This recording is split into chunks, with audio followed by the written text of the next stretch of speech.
नमस्कार दोस्तों, मेरा नाम है योगेश शर्मा और मैं आज आप लोगों को डेटाबेस फर्स्ट अप्रोच यूज़ करना बताने जा रहा हूँ कि किस तरीके से हम डेटाबेस फर्स्ट अप्रोच का यूज़ कर सकते हैं इन entity framework.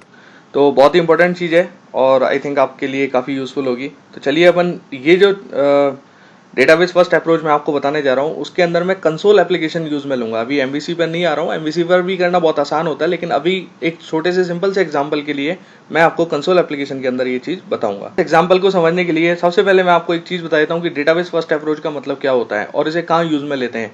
Database first approach का यूज़ हम वहाँ लेते हैं जहाँ हम ऑलरेडी अपना डेटाबेस क्रिएट कर चुके हैं, उसके अंदर टेबल क्रिएट कर चुके हैं, स्टोर्ड प्रोसीजर क्रिएट कर चुके हैं, फंक्शंस क्रिएट कर चुके हैं, हमारा डेटाबेस ऑलरेडी तैयार है। अब आपको उस डेटाबेस को एमवीसी पर या कंसोल एप्लीकेशन पर इंप्लीमेंट करना है, ठीक है।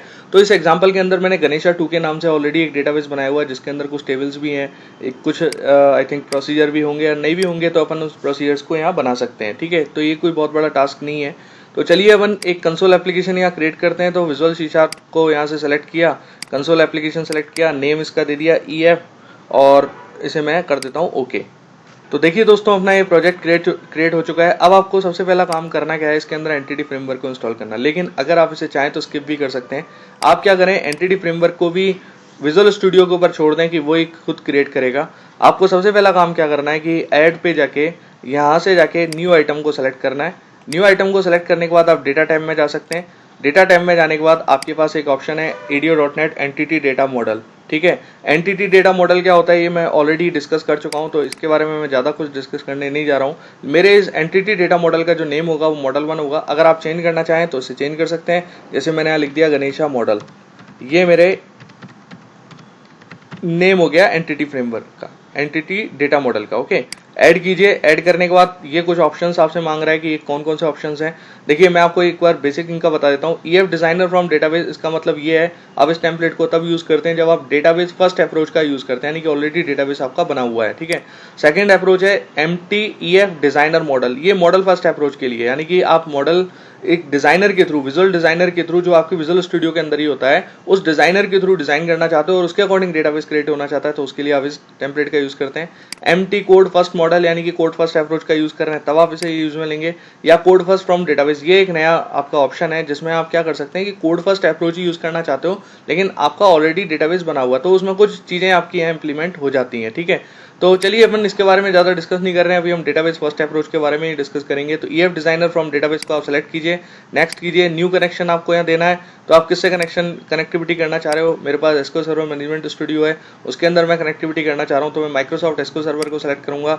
यहाँ से मैं अपने सर्वर का नेम दूंगा, जो आपने सर्वर नेम दिया हुआ है, मेरे इस केस में यहाँ पर दिया हुआ है ./yogesh.net। डेटाबेस कौन सा डेटाबेस आप कनेक्टिविटी करना चाह रहे हो, मैं गणेशा 2 के साथ कनेक्टिविटी करना चाह रहा हूँ, ओके किया।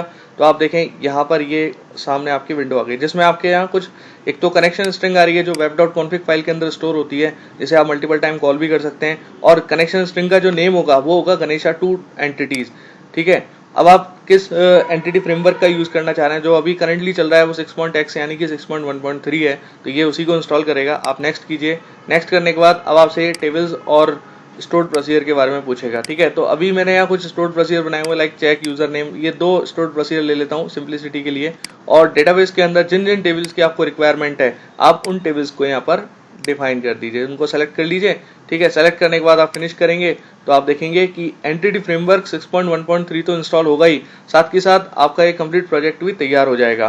तो इस डेटाबेस के अंदर जो टेबल्स हैं, इन टेबल्स में ही मुझे सब कुछ मैनिपुलेशंस करने हैं, इस वजह से मैंने इस टेबल को या इस डेटाबेस को यूज किया है। थोड़ा सा ये टाइम लेगा। एक चीज का आप ध्यान रखें कि ये कंप्लीट जब हो जाता है, यानी कि टास्क कंप्लीट हो जाता है, आपका मॉडल तैयार हो जाता है, तो इसे प्लीज बिल्ड करना ना भूलें, आपको बिल्ड जरूर करना है इसको। तो दोस्तों देखिए कि मेरे प्रोजेक्ट के अंदर एक तो ये रेफरेंसेस में जाके देखें कि एंटिटी फ्रेमवर्क इंस्टॉल हो गया, तो एंटिटी फ्रेमवर्क का पैकेज आ गया है, यहाँ पर आप देख सकते हैं क्लियरली, आपको यहाँ दिखाई दे रहा है। साथ के साथ आपकी कुछ फाइलें भी यहाँ क्रिएट हुई हैं, जैसे सबसे इंपॉर्टेंट जो फाइल है वो है आपकी EDMX फाइल। एक्चुअल में EDMX फाइल रिप्रेजेंट करती है ADO.NET एंटिटी डेटा मॉडल को। इसके अलावा यहाँ पर कुछ कंटेक्स्ट फाइल और मॉडल फाइल भी होती हैं। कंटेक्स्ट फाइल क्या होती है, जो आपके मॉडल और कंट्रोलर के बीच में इंटरेक्शन प्रोवाइड करती है, ठीक है, MVC के केस के अंदर।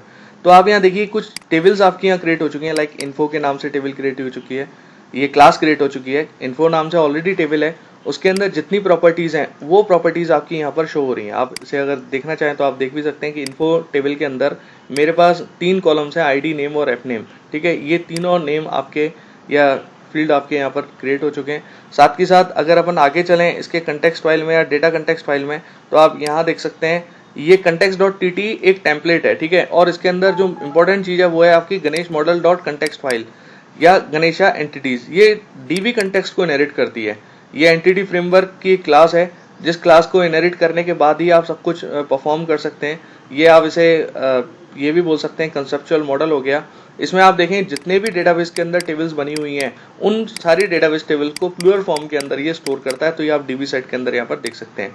डीबी सेट के इंसर्ट अपडेट डिलीट कमांड को भी फायर करना चाहते हैं तो उसके लिए एक पैकेज ऑलरेडी बना हुआ है। इसके अलावा आपने एक प्रोसीजर को भी सेलेक्ट किया था, वो प्रोसीजर आप यहाँ देख सकते हैं। ये प्रोसीजर को भी यहाँ पर ले रहा है। इनके बारे में ज़्यादा डिटेल में मैं अभी नहीं जा रहा हूँ। ठीक है, तो आपकी एक कंटेक्स्ट फाइल क्रिएट हो चुकी है। ठीक है, आपकी मॉडल क्लास क्रिएट हो चुकी है। अब मुझे करना क्या है कि मैं चाहता हूँ कि मेरी इस पर्टिकुलर एप्लीकेशन में, ठीक है, इस एप्लीकेशन के अंदर मुझे इन्फो टेबल का डेटा मिल जाए। मैं ये ऐसा कुछ चाहता हूँ। ठीक है, अच्छा एक चीज़ और है, इससे पहले मैं आपको एक चीज़ और बताना चाहूँगा कि अगर आप इसे अपडेट करना चाह रहे हैं कि यार मेरे पास अभी 3 टेबल नहीं है लेकिन मुझे एक टेबल की, एम्प्लॉय टेबल की और रिक्वायरमेंट है, तो आप क्या कर सकते हैं, इसी सरफेस पर जाकर या ईडीएमएक्स फाइल के ऊपर राइट क्लिक करके आप कर सकते हैं अपडेट मॉडल फ्रॉम डेटाबेस। ठीक है, इसमें जाके आपको जिस डेटाबेस टेबल को ऐड करना है, मानो एम्प्लॉय टेबल को और ऐड करना चाह रहा हूँ मैं, तो एम्प्लॉय टेबल को यहाँ सेलेक्ट कीजिए और ओके कर दीजिए। फिनिश करेंगे तो आप देखेंगे कि ये मॉडल आपका अपडेट हो गया और साथ के साथ एम्प्लॉय टेबल भी आपकी यहाँ पर शो हो गई। तो एक बार बिल्ड करना ना भूलें, बिल्ड जरूर कर लें इसको, सॉल्यूशन को। तो ये मेरा सक्सेसफुली बिल्ड हो चुका है। तो चलिए इन विंडोज को तो बंद कर देते हैं, यस टू ऑल कर दीजिए। ठीक है, मॉडल में अपडेट हो जाएगा। तो यहाँ देखें आप कि अगर मैं इसे रिफ्रेश कर लूँ तो आप देखेंगे कि यहाँ एम्प्लॉय नाम से CS फाइल भी आपकी यहाँ पर आ चुकी है, यानी कि एम्प्लॉय टेबल को भी ये रिप्रेजेंट कर रही है। तो दोस्तों इस तरीके से आप डेटाबेस फर्स्ट अप्रोच का यूज कर सकते हैं। तो चलिए ये तो हो गया हमारा डेटाबेस का क्रिएशन। अब मुझे करना क्या है अपने इस मेन प्रोजेक्ट के अंदर, ठीक है, इस मेन प्रोजेक्ट के अंदर मुझे उन कंटेक्स्ट फाइल का यूज करके डेटाबेस से कुछ डेटा फैच करना है। तो इसके लिए मैं क्या करूंगा, सबसे पहले आप यूजिंग का यूज करेंगे। यहाँ एक ऑब्जेक्ट बनाइए, इसके अंदर क्या है, आपको एक वेरिएबल सबसे पहले क्रिएट करना है। तो वेरिएबल कैसे क्रिएट करेंगे, जैसे मैंने लिखा वेर डी या DB रिप्रेजेंट करते हैं, डेटाबेस को रिप्रेजेंट कर रहा है ये, न्यू, और फिर इसके बाद जो आपने एंटिटी क्लास बनाई हुई है उस एंटिटी क्लास का रेफरेंस। ठीक है, ये कंटेक्स्ट फाइल का रेफरेंस हो गया।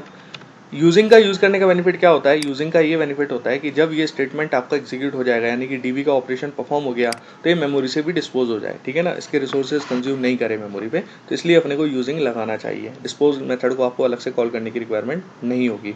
तो चलिए अपन एक क्वेरी लिखते हैं, जिस क्वेरी के थ्रू मैं क्या करता हूँ कि एम्प्लॉय टेबल का डेटा फैच कर लेता हूँ। तो यहाँ पर आप चाहे तो क्वेरी सिंटेक्स यूज में ले सकते हैं, मेथड इन्वोकेशन यूज कर सकते हैं, ये लिंक के ऊपर डिपेंड करता है। तो मैं लिख देता हूँ जैसे फ्रॉम क्यू इन, ठीक है, और फिर किस टेबल से आपको डेटा फैच करके लाना है, आप उस टेबल का रेफरेंस भी यहाँ पर लेंगे। फिर इसके बाद आपको लिखना है सेलेक्ट क्यू, ये आपका सिंटेक्स है। तो ये क्वेरी रिजल्ट को यहाँ रिटर्न कर देगी। अब इस क्वेरी को रीड करने के लिए हम लोग क्या करते हैं कि एक सबसे पहले तो एक मैसेज प्रिंट कर देता हूँ, console.writeLine, console.writeLine एम्प्लॉई डिटेल्स। तो मैंने ये लिख दिया, यहाँ कॉलम लगा दिया थोड़ा फॉर्मेटिंग के पॉइंट ऑफ व्यू से। फिर एक लूप लगा देता हूँ मैं, for each loop. For each loop के अंदर मैं लिखता हूँ वेयर आइटम इन क्वेरी। ठीक है, तो ये क्वेरी को कम्प्लीटली रीड करेगा। रीड करने के बाद अब आप इनको प्रिंट कराना चाहते हो तो console.writeLine, और console.writeLine के अंदर जाके आपने क्या लिखा, आप लिखते हैं यहाँ पर आइटम डॉट। तो आइटम डॉट लगाएंगे तो आप देखें यहाँ कंप्लीट आपको डिटेल मिल रही है, जैसे एम्प्लॉई ID आ रहा है, प्लस स्पेस देना है आपको, या मैं डैश लगा देता हूँ, यहाँ प्लस किया आइटम डॉट EMP नेम। तो ऐसे करके आप चारों फील्ड की वैल्यू को रिट्रीव कर सकते हो, पर मैं यहाँ सिंप्लिसिटी के पॉइंट ऑफ व्यू से यहाँ सिर्फ कुछ ज़्यादा 2 ही फील्ड यूज़ में ले रहा हूँ। फिर आप क्या करेंगे, console.readLine को कॉल कर लीजिए, नहीं तो आपकी विंडो क्लोज हो जाएगी। आउटपुट देने के बाद आप यहाँ पर इसे डालने के बाद अब आप इसे एक बार एग्जीक्यूट करें। तो एग्जीक्यूट करने के लिए मैं यहाँ से स्टार्ट बटन के ऊपर क्लिक करता हूँ, तो आप देखें आपका ये प्रोजेक्ट क्रिएट होगा और जो भी आपके डेटाबेस के अंदर टेबल्स हैं या डेटा है वो डेटा आप यहाँ पर देख सकते हैं। तो मैंने जो डेटाबेस बनाया हुआ है एम्प्लॉय के नाम से, उस डेटाबेस में सिर्फ 2 ही आपके रिकॉर्ड्स हैं, उन दोनों रिकॉर्ड्स को मैंने यहाँ पर रिट्रीव कर लिया। तो 1 योगेश और 3 हर्ष, ये 2 वैल्यूज़ आ रही हैं, तो कंसोल में भी आपको ये आउटपुट मिल रहा है। तो दोस्तों इस तरीके से हम लोग कोई भी क्वेरी को फायर कर सकते हैं और इस अप्रोच को हम बोलते हैं डेटाबेस फर्स्ट अप्रोच। तो आगे जो CRUD ऑपरेशन होगा वो मैं आपको MVC के अंदर ही बताऊंगा, वो काफ़ी इंपॉर्टेंट चीज़ है यूजिंग डेटाबेस फर्स्ट अप्रोच और बहुत ज़्यादा ईजी भी है। तो चलिए दोस्तों, अगर आपको मेरा ये वीडियो पसंद आया हो तो प्लीज़ मेरे चैनल को सब्सक्राइब कीजिए। मैं आपको काफ़ी सारी वीडियोज़ यहाँ बनाने जा रहा हूँ। कोड फर्स्ट अप्रोच पे मेरा ज़्यादा फोकस रहेगा। Thank you very much.